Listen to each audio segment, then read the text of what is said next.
Result के बाद बहुत से बच्चों के कॉल्स और मैसेजेस आए कि मैं अपनी स्ट्रेटजी बताऊंगी कैसे मैंने पढ़ाई की और क्या क्या मेरे रिसोर्सेज रहे। तो इस वीडियो में मैं आपके साथ अपनी स्ट्रेटजी शेयर करना चाह रही हूँ, और यदि इसके द्वारा आप में से किसी एक को भी थोड़ा बहुत भी कुछ फ़ायदा होता है तो मेरे लिए खुशी की बात होगी। तो देखिए, सबसे पहले हम मेंस पे बात करते हैं।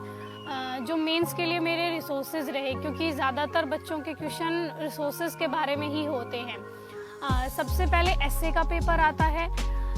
एसए के पेपर में हम जो सबसे बड़ा चैलेंज होता है वो एसए चूज़ करने का होता है।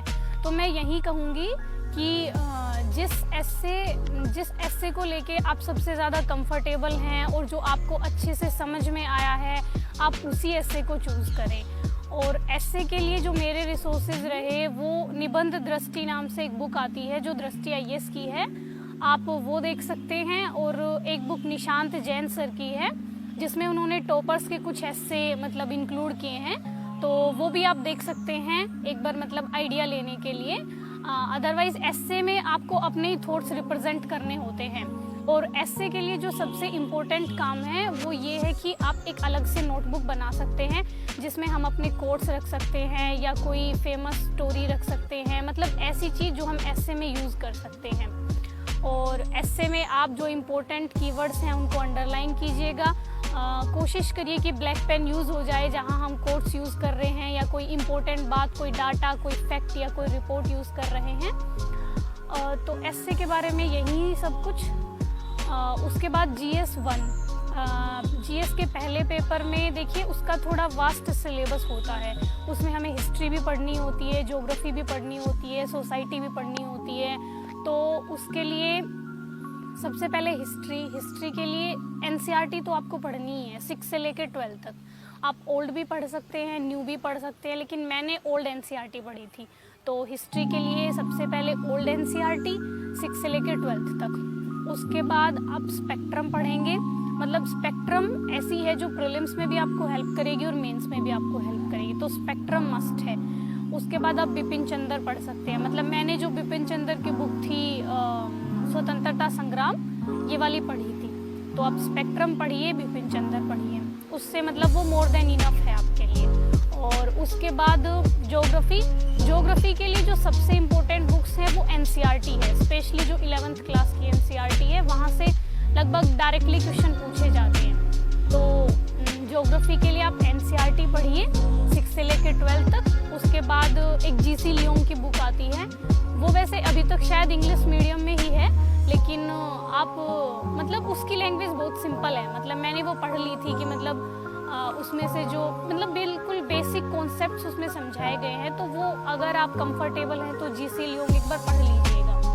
और माजिद हुसैन जो सर की जो बुक है वो बहुत लेंदी है थोड़ी सी, तो उसमें से जो सेलेक्टेड टॉपिक्स हैं, मतलब जो मिनरल्स के बारे में हैं या मतलब उसमें से सेलेक्टेड पढ़ना है बस माजिद हुसैन में से। और ज्योग्राफी के लिए बस इतना ही। और सोसाइटी के लिए ज़्यादा कुछ मैं कोई बुक प्रीफर नहीं करूँगी, मतलब मैंने कोई बुक नहीं पढ़ी सोसाइटी के लिए स्पेशली। वो आपका न्यूज़पेपर से हो जाएगा। और जैसे मेंस के टाइम जो विज़न आईएएस का मेंस 365 आता है, आप उसको ज़रूर पढ़िएगा, वहाँ से कवर हो जाएगा। तो पहले पेपर के लिए इतना। और GS2 में बेसिकली पॉलिटी आती है, तो पॉलिटी के लिए वही आप 6 से 12 तक की एनसीईआरटी पढ़ेंगे। और उसके बाद लक्ष्मीकांत आपको एकदम मतलब अच्छे से पढ़ लेनी है। मैंने लक्ष्मीकांत का पता नहीं कितनी बार रिवीजन किया था, तो लक्ष्मीकांत आप अच्छे से पढ़ेंगे। और एक गवर्नेंस पे भी उनकी बुक आती है, लेकिन वो मैंने नहीं पढ़ी थी, मतलब मैंने ली थी लेकिन मैंने पढ़ी नहीं, तो आप देख लीजिएगा।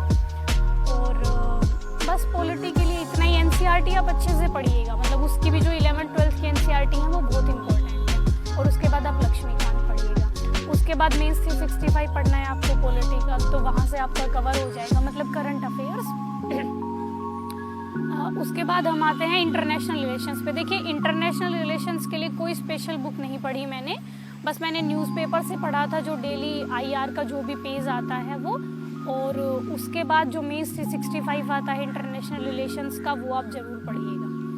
और उसके बाद एक दृष्टि आईएएस की साइट है, वहाँ से आप देख लीजिएगा, मतलब वो डेली जो एनालिसिस करवाते हैं मतलब करंट अफेयर्स का, वो आप देख लीजिएगा। उसके बाद GS3 में बेसिकली इकोनॉमिक्स आता है, इन्वायरमेंट है, साइंस एंड टेक है। तो देखिए मैंने लगभग 1 साल ही प्रिपरेशन की थी। 1 से 1.5 साल में आपके पास इतना कम टाइम होता है कि सारी चीज़ें कवर करना बहुत मुश्किल हो जाता है। तो मैं बहुत सिलेक्टेड पढ़ा है, मतलब मैंने जैसे GS3 में मैंने इकोनॉमिक्स अच्छे से पढ़ा। इकोनॉमिक्स के लिए रमेश सिंह मैंने ली थी, लेकिन इतने अच्छे से मैं नहीं पढ़ पाई उसको, क्योंकि वो बहुत लेंथी बुक है। तो आप संजीव वर्मा प्रीफर कर सकते हैं, मतलब संजीव वर्मा अच्छी है, वो थोड़ी छोटी भी है और मतलब इजी लैंग्वेज में समझाया गया है। तो संजीव वर्मा पढ़ लीजिए आप इकोनॉमिक्स के लिए। और मुरनाल सर के जो लेक्चर्स हैं, मतलब मैंने सारे नहीं लिए मुरनाल सर के लेक्चर्स, मतलब कुछ जैसे बजट वाले हैं, जो इकोनॉमिक्स सर्वे वाले हैं, वो सारे लेक्चर्स मैंने ले लिए थे इकोनॉमिक्स के। तो इकोनॉमिक्स के लिए बस इतना ही। साइंस एंड टेक के लिए मैंने सिर्फ न्यूज़पेपर्स पढ़े थे, मतलब जो भी करंट में जो रहा था वो गूगल से देख के, और मतलब न्यूज़पेपर से ही मैंने अपना साइंस एंड टेक के नोट्स बनाए थे कुछ। और उसके बाद वो मीन्स 65 आया साइंस एंड टेक का, तो वो मैंने पढ़ा था। और इन्वायरमेंट के लिए देखिए मैंने शंकर आईएएस पढ़ी थी, वो शायद इंग्लिश मीडियम में ही है, लेकिन मैंने उसको पढ़ा था, मतलब वो इजी लैंग्वेज है, आप समझ जाएंगे। तो शंकर आईएएस पढ़िएगा, मतलब वो प्रीलिम्स में भी बहुत हेल्पफुल रहेगी और मेंस में भी हेल्पफुल रहेगी। तो इन्वायरमेंट के लिए शंकर आईएएस। उसके बाद इकोलॉजी के लिए, जो इन्वायरमेंट एंड इकोलॉजी के लिए कुछ और ऐड करना चाहें अगर आप, तो अनअकैडमी पे मधुकर कोटवे सर की क्लासेस आती है, वो यूट्यूब पे भी अवेलेबल है, मतलब मैंने यूट्यूब से ही ली थी। तो मधुकर कोटवे सर से मैंने इन्वायरमेंट एंड इकोलॉजी पढ़ा था, तो आप देख लीजिए, उनका अच्छा लगा मतलब मुझे।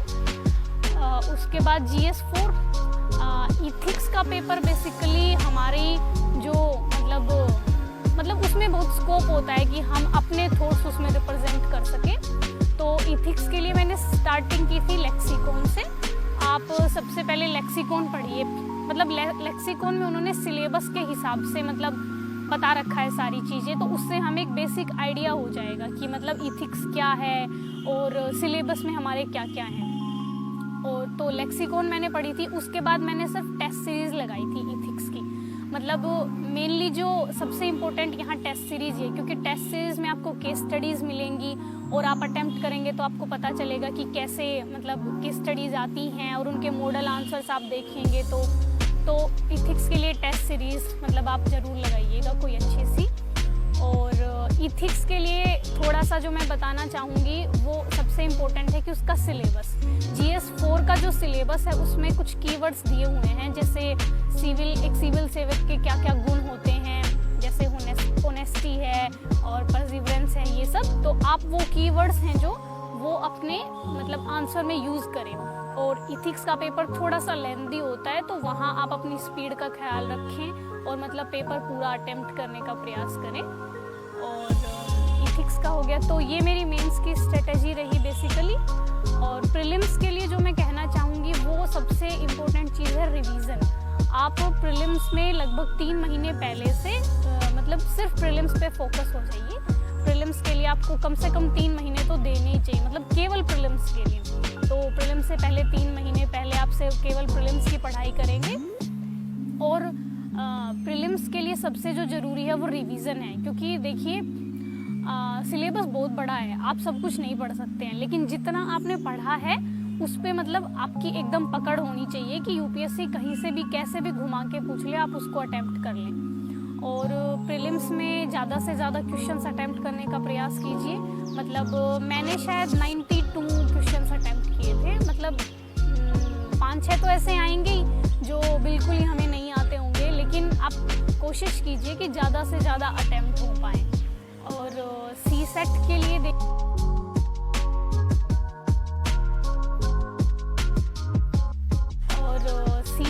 लिए देखिए मेरा बेसिकली मैथ्स बैकग्राउंड था, तो मैंने CSET के लिए कोई ख़ास प्रिपरेशन नहीं की, तो उस बारे में मैं शायद आपको इतने अच्छे से नहीं बता पाऊँगी कि CSET के लिए कैसे तैयारी करनी है। वो आपको अपनी कंडीशंस के हिसाब से देखना पड़ेगा कि आप कहाँ स्ट्रोंग हैं और कहाँ आपको और इम्प्रूवमेंट करना है। तो बेसिकली ये मेरी मेंस और प्रीलिम्स के लिए स्ट्रेटजी रही। मतलब मैंने बहुत सेलेक्टिव पढ़ा, मतलब मेरे रिसोर्सेज एकदम लिमिटेड रहे और जितने रहे मैंने उनको बहुत बार रिवाइज़ किया। तो अगर मतलब मेरी प्रिपरेशन बेसिकली एक साल की रही, 1-1.5 साल की, तो उसमें जितना मेरे से कवर हो पाया मैंने उतना कवर किया, लेकिन रिवीजन मैंने बहुत ज़्यादा किया, मतलब बार बार रिवीजन। और उसके बाद अब हम ऑप्शनल पे थोड़ा सा बात कर लेते हैं।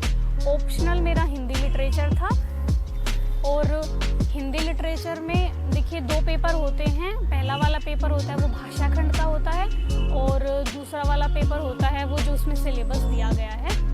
तो पहले पेपर के लिए मैं यही कहूँगी कि आप जो विकास सर के नोट्स हैं, मतलब जो मार्केट में अवेलेबल हैं, उनको एकदम मतलब अपने टिप्स पे कर लीजिए, क्योंकि जो पहला पेपर है वो बेसिकली थोड़ा सा फैक्चुअल होता है। मतलब जैसे व्याकरण के बारे में पूछेगा वो आपसे, कारक व्यवस्था है, संज्ञा व्यवस्था है, या फिर वो आपसे बोलियों के बारे में पूछेगा जैसे अपभ्रंश है, ये सब। तो उसमें आपको नोट से ही अटेम्प्ट करना है वो कुछ, उसमें कोई अपडेशन की ज़रूरत नहीं है या आप कहीं से न्यूज़पेपर से कुछ नहीं लेंगे, वो बेसिकली सर के नोट्स से ही अवेलेबल हो जाएगा। तो पहले पेपर के लिए सर के नोट्स ही बस मैंने सर के नोट्स पढ़े थे पहले पेपर के लिए, और दूसरे पेपर के लिए भी मैंने बस सर के नोट्स पढ़े थे, लेकिन थोड़ा सा उनमें चेंज किया था। जैसे जो एग्जाम्पल्स नोट्स में थे मैंने वो थोड़े चेंज कर दिए थे, मतलब ताकि दूसरों से अलग लगे थोड़ा सा। तो जो हमारी बुक्स हैं जैसे गोदान है, दिव्या है, स्कंदगुप्त है, आप उनमें से थोड़े से अलग एग्जाम्पल ले लीजिए, मतलब ताकि एग्जामिनर को थोड़ी हमारी कॉपी अलग लगे। तो और मैं ऑप्शनल के लिए बोलूँगी कि आपकी लैंग्वेज थोड़ी सी अच्छी होनी चाहिए, मतलब उसमें अशुद्धियाँ ना हो, वर्तनी की कोई गलती ना हो, और आपकी हैंडराइटिंग ठीक हो, मतलब ठीक हो कि एग्जामिनर को आसानी से समझ में आ जाए। तो ऑप्शनल के लिए यही रहा। बस मैंने ऑप्शनल के लिए कोई नोट्स नहीं बनाए, मतलब मेरे पर्सनली मैंने कोई नोट्स नहीं बनाए। जब मैंने रिवीजन किया तो सर के नोट्स से ही रिवीजन किया। और ऑप्शनल के लिए बस यही, आप टेस्ट सीरीज, और जो सबसे इम्पोर्टेंट बात है वो टेस्ट सीरीज़ है। मतलब जो ऑप्शनल के हमारे 16 टेस्ट दृष्टि IAS उपलब्ध करवाती है, आप वो सारे लिखिए। देखिए मैंने तो सारे तो नहीं लिखे, लेकिन मैंने सारे देख लिए थे, मतलब कि उनके मॉडल आंसर्स और मैं क्या लिखती, मतलब फ्रेमिंग कर ली थी मैंने। और आप कोशिश कीजिएगा कि सारे लिखें ताकि वहाँ जाके आपको कोई भी परेशानी ना हो इस संबंध में। तो मेंस के लिए आप टेस्ट सीरीज़ लगाएंगे। मैंने जो टेस्ट सीरीज़ लगाई थी वो दृष्टि IAS से ली थी और विजन IAS का अभ्यास लिया था मैंने, तो मुझे ये ठीक लगी। और ऑनलाइन रिसोर्सेज में प्रीलिम्स के लिए एक बायजू IAS की क्विज़ आती है, वो मैं ज़रूर प्रेफर करूँगी। मतलब वो डेली 5 से 6 क्वेश्चंस करवाते हैं, जिसमें करंट अफेयर्स इंक्लूड होता है और कुछ बेसिक भी इंक्लूड होता है। तो उससे आपका रिवीजन भी हो जाएगा और मतलब आपको कॉन्फिडेंस भी आ जाएगा अगर आप अच्छा परफॉर्म करते हैं। तो मैंने जो बायजू IAS की क्विज़ थी उससे अपने नोट्स भी बनाए थे, ताकि मतलब मैं प्रीलिम्स के टाइम अच्छे से रिवीजन कर सकूं। तो यही मेरी मेंस की स्ट्रेटेजी रही, मेंस और प्रीलिम्स की। तो ज़्यादातर बच्चों का ये सवाल भी होता है कि आप कितने घंटे पढ़ती थी। तो देखिए पढ़ाई घंटों के हिसाब से तो नहीं होती है, लेकिन अगर हम मतलब कैलकुलेट करें तो डेली आप 8 से 9 घंटे अगर पढ़ाई करेंगे तो मतलब मुझे लगता है कि वो इनफ है। मतलब किसी दिन हो सकता है कि आप 10 घंटे भी पढ़ लें, 11 घंटे भी पढ़ लें, और हो सकता है किसी दिन आप 8 घंटे भी पढ़ें। तो मतलब एवरेज आप 9 घंटे लेके चलें कि डेली आपको 9 घंटे पढ़ाई करनी है, तो मुझे लगता है वो मोर देन इनफ है। लेकिन आप रेगुलरली करेंगे, मतलब ऐसा नहीं है कि एक दिन कर ली उसके बाद नहीं करेंगे, मतलब रेगुलरली हमें 9 घंटे पढ़ना है। तो मुझे लगता है 1 साल 1.5 साल में UPSC का जो सिलेबस है वो कवर हो जाएगा। और मुझे लगता है कि अगर हम अच्छे से पढ़ेंगे और सिलेबस के अकॉर्डिंग पढ़ेंगे तो ऐसा कोई रीज़न नहीं है कि हमारा सिलेक्शन ना हो। देखिए बीच बीच में ऐसे मतलब ऐसा टाइम आएगा कि हमें लगेगा कि नहीं हो रहा है या हम पीछे रह गए हैं, तो आप सब ऐसा मतलब फील ना करें। देखिए ये हर मतलब जो भी टॉपर है, जो भी एस्पायरेंट है, हर किसी को फील होता है ऐसा कि शायद मुझसे नहीं हो रहा है या और सब लोग कर रहे हैं, मैं नहीं कर पा रहा हूँ या कर पा रही हूँ। तो आप ऐसा फील ना करें, क्योंकि ये सबके साथ होता है। बस आप अपने आप को हर पल मोटिवेट रखें और लगातार अपनी पढ़ाई पे कंसंट्रेट करें, और एकदम मशीन बन के भी नहीं पढ़ना है। आप अपने दोस्तों के साथ घूमने फिरने भी जा सकते हैं।